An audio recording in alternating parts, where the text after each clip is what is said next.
Palate is actually the top part of our mouth. Whenever we talk or we swallow, we use it a lot. We press against it with our tongue.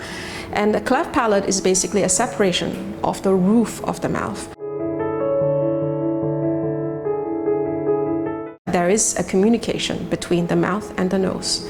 So whenever you talk, whenever you drink water or you eat, that's going to be affected if there's a cleft there, because everything goes into the nose and you can get choked. Speech-wise as well, it's going to be very unclear because there's no pressure that can form intraorally, to speak properly. Cleft lip and palate is a condition where the fusion of the body is not complete. We are formed by two halves, right half and left half. We sort of close in the middle and at the end, and there's a natural fusion, a body glue I call it, that glues us together. So we have a natural line. But for these kids in general, what happened is there is an interruption during the fusion period.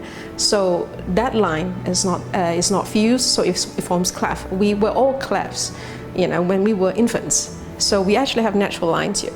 But their body glue just didn't close them together. So it was left open. When they're born, the palate is open and the lip is also open. And so we will actually then perform surgery to close them up for them. What nature has failed, we do it surgically. And generally, infants just don't know whether they have cleft or not. They think it's natural, except the parents, I have to say, are the ones that are quite traumatized by the whole feeling and learning how to accept a child that is born imperfect in their eyes.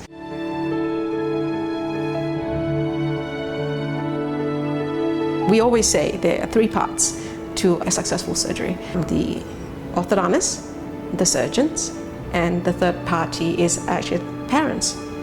Everyone plays equal part. I'm the orthodontist. My job is to really move all those segments that is out of place in position, make the defects smaller. The surgeons that I work with usually are plastic surgeons, and they are the one who will actually put them together. So it's a combined effort. They find that without my input, it's hard for them to do it.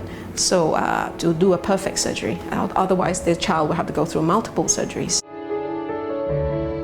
Fixing a child who has got cleft at a very young age, the kid doesn't really react too much to it, except they feed better, they look better. But I think the rewarding part is actually the parents, how they react at the end. They see that the child has a new face. They can look forward rather than grieving half the time.